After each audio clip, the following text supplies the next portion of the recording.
فاعوذ باللہ من الشیطان الرجیم بسم اللہ الرحمن الرحیم وبالوالدین احسانا صدق اللہ العظیم قال اللہ تعالی فی شان حبیبہ ان اللہ وملائکتہ یصلون علی النبی یا ایہا الذین آمنوا صلوا علیہ وسلموا تسلیما صلی اللہ علی النبی الامی وآلہ صلی اللہ علیہ وسلم صلاۃ و سلاما علیک یا رسول اللہ۔ ایک مرتبہ اور درود پاک کا نذرانہ پیش فرمائیں۔ اللہم صلی علی سیدنا و مولانا محمد بعدد کل معلوم لک صلاۃ و سلاما علیک یا رسول اللہ۔ دیوانو ایک مرتبہ اور بآواز بلند اللہم صلی علی سیدنا و مولانا محمد معدن الجود والکرم وآلہ وصحبہ وبارک وسلم صلاۃ و سلاما علیک یا رسول اللہ۔ حضرات،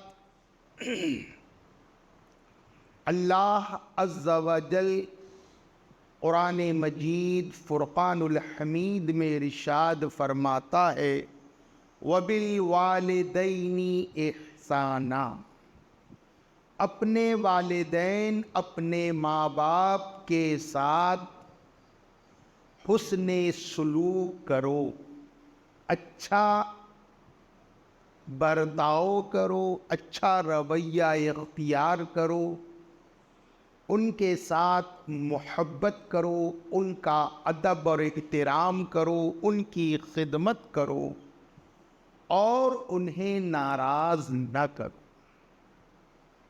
حضرات محترم، والدین کے تعلق سے اللہ عز و جل قرآن مجید فرقان الحمید کی آیت کریمہ سورہ بنی اسرائیل میں ارشاد فرماتا ہے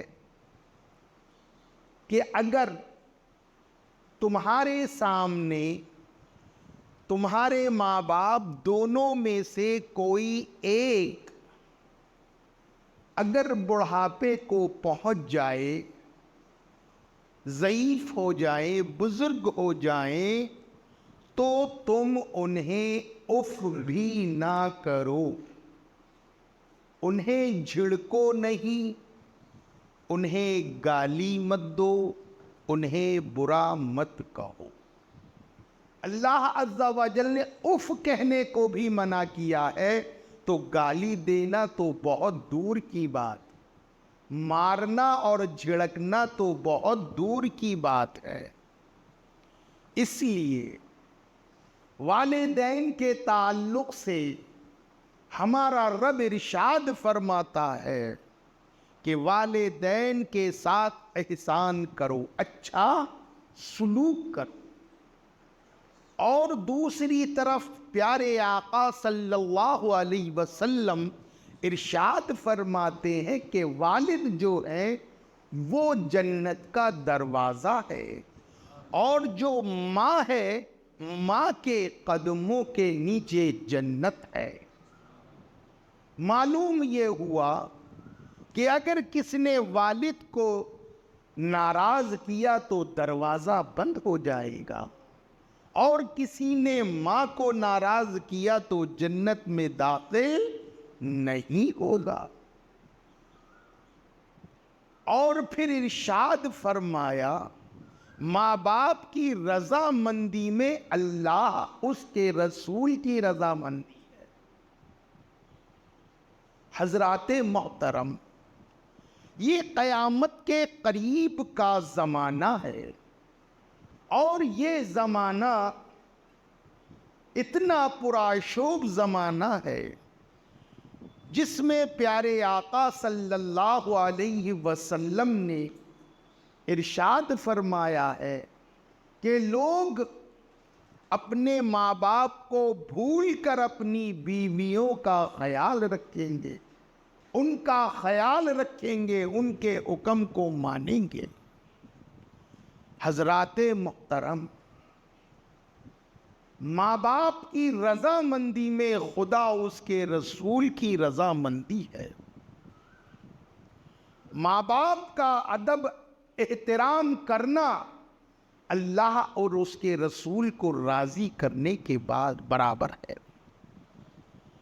پیارے آقا صلی اللہ علیہ وسلم ارشاد فرماتے ہیں کہ جس نے اپنی ماں کو محبت کی نگاہ سے، پیار کی نگاہ سے، ادب اور احترام کی نگاہ سے اگر دیکھ لیا تو اللہ عز و جل اسے ایک حج مبرور کا ثواب عطا فرمائے گا۔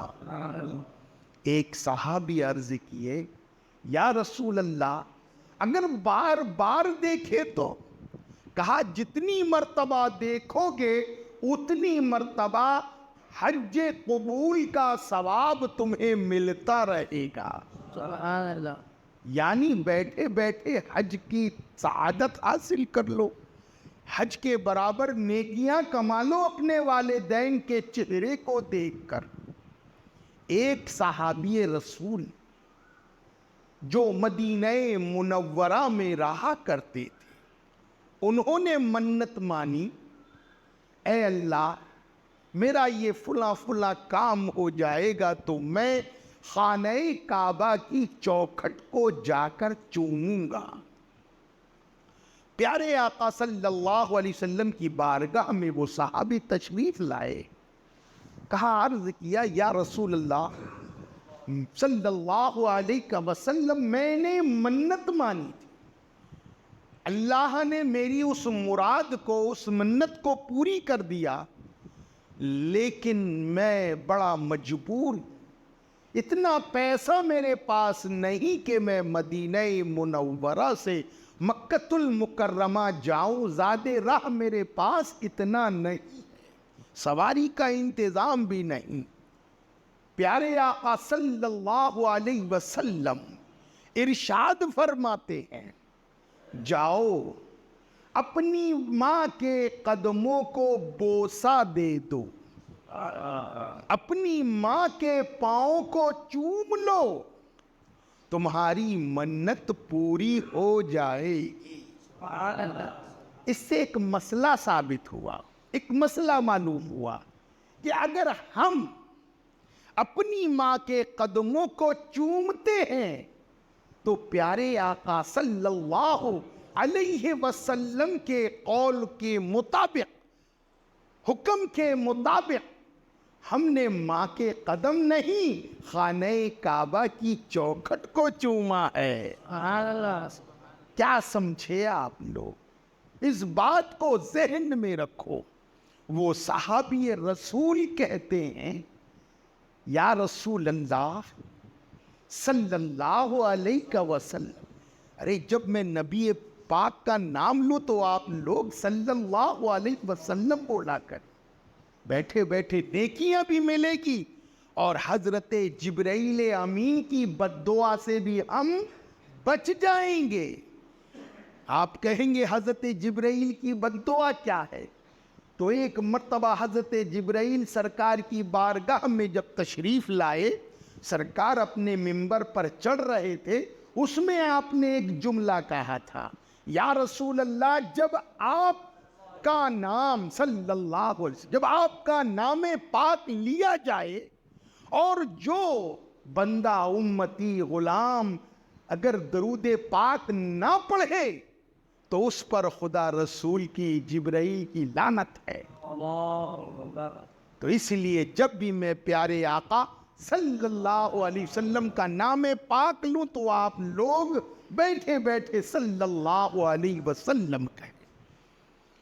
اب وہ صحابی رسول نے کہا، یا رسول اللہ صلی اللہ علیہ وسلم، میری والدہ کا انتقال میرے بچپن میں ہو چکا تھا، مجھے میری والدہ کی صورت بھی یاد نہیں۔ کہا اچھا ایسا کرو، ان کی قبر پر جاؤ، پاتانے جا کر پیروں کی طرف جا کر چوم لو، تمہاری منت پوری ہو جائے گی۔ سرکار کیا کہہ رہے ہیں؟ قبر کے پاس جا کر چوم لو۔ اب قبر کو چومنا شرک ہے؟ شرک ہے؟ شرک نہیں ہے، چومنا ایک ادب ہے اور حکم رسول ہے۔ اسی وجہ سے ہم اپنے بزرگوں کے ہاتھوں کو چومتے ہیں، بزرگوں کے قدموں کو چومتے ہیں، لیکن آج کچھ نہ سمجھ لوگ اسے شرک و بدعت نہ معلوم کیا کیا فتوے دے دیتے ہیں، لیکن نہیں، چومنا ادب ہے، چومنا محبت ہے، چومنا احترام ہے، اور چومنا پیارے آقا کا حکم ہے۔ سرکار نے فرمایا جاؤ والدہ کے قدموں کو چوم لو، نہیں تو قبر کو چوم لو۔ کہا یا رسول اللہ، میری صلی اللہ علیہ وسلم میری والدہ کی قبر مجھے معلوم نہیں ہے۔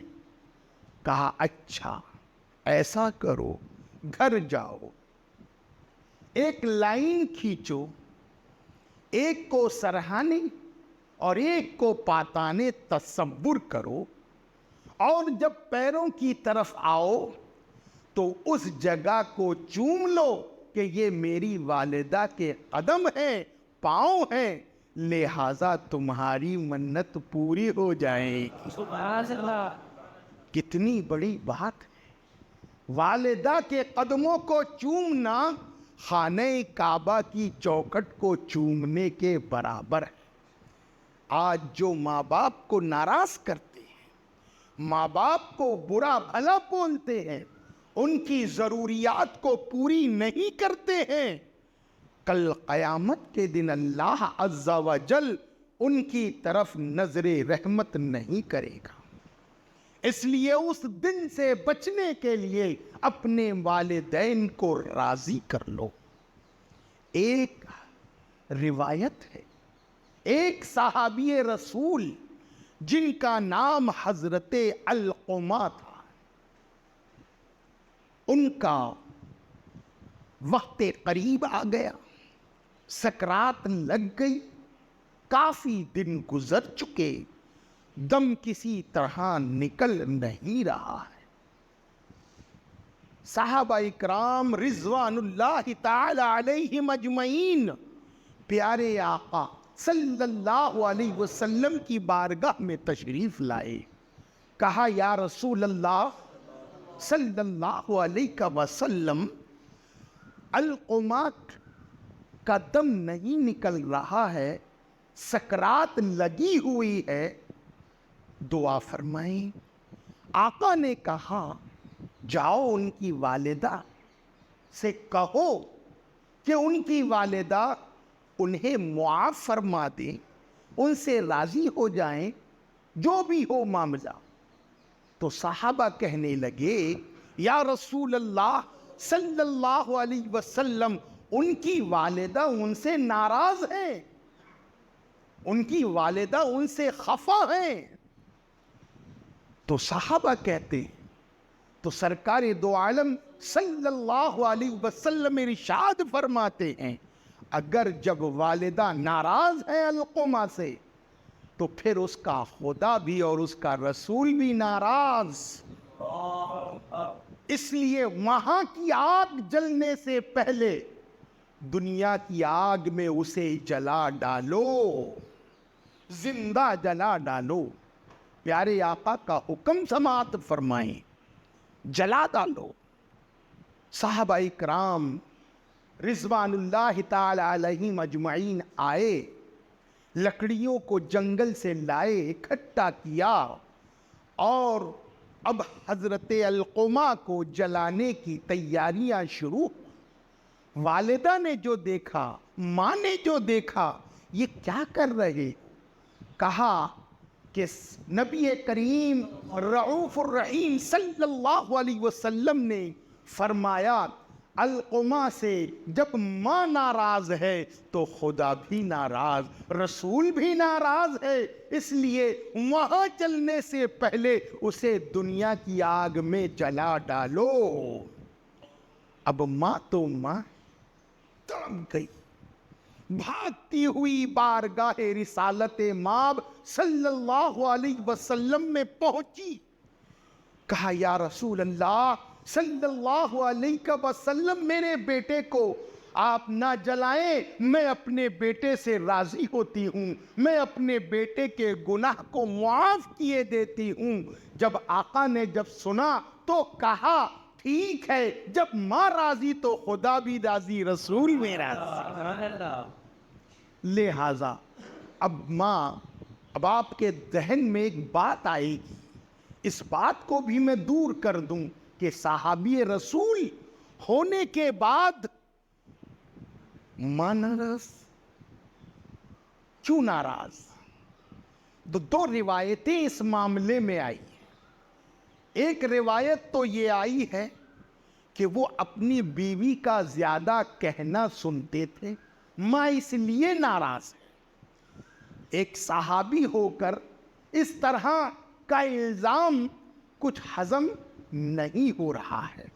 لیکن ایک دوسری روایت اور ہے کہ وہ اس لیے ناراض تھی کہ ایک دن حضرت علقمہ لکڑیاں پھوڑ رہے تھے، پھوڑتے پھوڑتے ایک چھپٹی لکڑی کا ایک ٹکڑا اڑ کر ان کی والدہ کو لگ گیا، جس سے خون نکل آیا. یہ بات حضرت علقمہ کو معلوم نہیں تھی. بس ماں نے دیکھا میرا بیٹا میری طرف متوجہ نہیں ہے تو دل میں بیٹے کی طرف سے ناراض ہو گئی. یہ ناراضگی ماننے جیسی ہے. حضرت علقمہ کو اس کا معاملہ معلوم نہیں تھا، جس وجہ سے حضرت علقمہ سے ان کی والدہ ناراض تھی. بہرحال جب آپ کی والدہ نے آپ کو معاف کر دیا تو رسول اللہ صلی اللہ علیہ وسلم عیادت کو تشریف لے آئے، اور جب آ کر دیکھا حضرت علقمہ کے پاس کھڑے ہوئے، اللہ عز و جل نے حضرت علقمہ کے ہاتھ پیروں کا جو دم نکل چکا تھا، صرف یہیں کھیل رہا تھا، پورے جسم میں آپ کا دم پھیل گیا اور آپ اٹھ کر بیٹھ گئے. رسول اللہ صلی اللہ علیہ وسلم سے معافی مانگی، والدہ سے معافی مانگی. کہا یا رسول اللہ مجھے اس کا علم نہیں تھا، لہذا اب آپ بتائیں. پھر اللہ تعالیٰ نے حضرت علقمہ کو جب والدہ نے معاف کر دیا تب ان کا دم نکلا. تو آپ لگائیں اندازہ، جو ماں باپ کو ناراض کریں گے ان کا کیا عالم ہوگا. جو ماں باپ کا حق ادا نہیں کریں گے ان کا حق، آج کے زمانے کا یہ حق ہے کہ ان کی ضروریات کو پورا کریں. کھانے کا انتظام، پینے کا انتظام، سونے کا انتظام، ان کی دوائی کا انتظام، ان کی ضروریات جو ٹیبلٹ لگتی ہے، جو وہ چاہتے ہیں اس کا انتظام کریں، ان کی خدمت کریں، ان سے راضی رہے، تب اللہ تم سے راضی رہے گا. اگر کوئی کہے کہ میری والدہ کو اتنا کرنے کے بعد بھی میری والدہ دعا نہیں دیتی، نہ دے، نیت یہ کریں کہ رب کا حکم ہے، نبی پاک کا حکم ہے، اس لیے ہمیں کرنا ہے. کیوں والدہ اس خدمت کا اجر دے گی؟ کون دینے والا ہے اجر؟ پچھلے جمعہ میں یہی تھا نا، ثواب کون دینے والا ہے؟ اللہ ثواب دینے والا ہے. تو اس لیے ہمیں امید اللہ سے چاہیے، دنیا والوں سے نہیں چاہیے. لاکھ ہم کس کے ساتھ احسان کرے, لاکھ محبت کرے, اگر وہ ریٹرن بیک نہیں دیتا, نہ دے, اس نیت سے کرے کہ ہمارا رب نے ہمیں حکم دیا ہے, ہمارے نبی پاک صلی اللہ علیہ وسلم نے ہمیں حکم دیا ہے, بس اسی لیے ہمیں کرنا ہے. انشاءاللہ ہمیں قیامت کے دن اس کا اجر عظیم ضرور ملے گا. ایک آخری واقعہ, حضرت مولانا روم علیہ رحمہ اپنی مثنوی شریف میں ایک روایت, ایک حکایت لکھتے ہیں کہ ایک شخص جس کی بیوی ہمیشہ اسے ٹارچر کرتی, تمہاری یہ بوڑھا جو باپ ہے اسے کہیں لے جا کر چھوڑ آؤ, اس لیے کہ یہ رات بھر کھانستا ہے اور اس کی کھانسی سے مجھے الرجی ہے, مجھے چڑ ہے, اچھا نہیں لگتا, لہذا اسے چھوڑا. لیکن بیٹا تھا, کچھ دن تو برداشت کیا, لیکن پھر بیوی ہوتی ہے, ایک نہ ایک دن باپ کو شوہر کو منا لیا. شوہر نے سوچا چلو, اس نے اپنے والد کو لے کر چلا, ایک زنبیل کے اندر پانی, فروٹ, پھل, سب کھانے پینے کی چیزیں رکھی, ایک کمبل ساتھ میں لیا اور سوچا کہ باپ کو جنگل میں لے جا کر چھوڑ دوں. اور جب جنگل لے جانے لگا, ساتھ میں جب لے کے چلا تو چھوٹا اس کا ایک بیٹا تھا, وہ بیٹا بھی کہنے لگا ابا جان, دادا جان کو کہاں لے جا رہے ہو, میں بھی ساتھ چلوں گا. بیٹا بھی ساتھ ہو گیا, یعنی پوتا بھی ساتھ ہو گیا. جب پوتا چلا ساتھ میں, جنگل میں گئے, ایک درخت کے نیچے بیٹے نے اپنے باپ کو بٹھا دیا, وہاں پر جو کھانے کی اشیاء لایا تھا رکھ دیا, کہا ابا اب یہ جو کچھ بھی ہے یہ تمہارا یہاں ہے, تم یہیں رہو اور یہ کھاؤ اور پیو, اور کمبل بھی دے دیا, اس کو اوڑھ لینا. جب کمبل دیا اور واپس ہونے لگا تو کمبل بے پوتے نے چھین لیا دادا سے, کمبل چھین لیا. توجہ کرو, یہ جملے پر توجہ کرنا, اس بات پر غور کرنا میں کیا کہنا چاہ رہا ہوں. حضرت مولانا جلال الدین رومی علیہ رحمہ ہمیں کیا پیغام دینا چاہتے ہیں, اس بات کو ذہن نشین کر لینا. پوتے نے چھین لیا اور اس کمبل کے 2 ٹکڑے کر دیے, اسے بیچ میں سے پھاڑ دیا اور ایک کمبل کا ٹکڑا دادا کو دے دیا اور ایک ٹکڑا اپنے ساتھ رکھ لیا. اب بیٹے کو بڑا تعجب ہوا, کہا بیٹا یہ کیا کیا تو نے, اس کمبل کے 2 ٹکڑے کر دیے, ایک دادا کو دے دیا اور ایک اپنے پاس رکھ لیا, ایسا کیوں کیا تو نے؟ کہا ابا جان, جب آپ دادا جان کی عمر میں آئیں گے آپ کو بھی اسی جگہ لا کر میں چھوڑوں گا اور یہی کمبل کا ٹکڑا آپ کو دوں گا. باپ یہ سن کر تھرا گیا, کانپ گیا اور واپس اپنے بیٹے کو لے کر, اپنے باپ کو لے کر گھر کی طرف. تم جیسا کرو گے ویسا بھرو گے, اس لیے اپنے والدین کے ساتھ حسن سلوک کرو. وَبِالْوَالِدَيْنِ إِحْسَانًا. صدق اللہ العظیم وما علینا.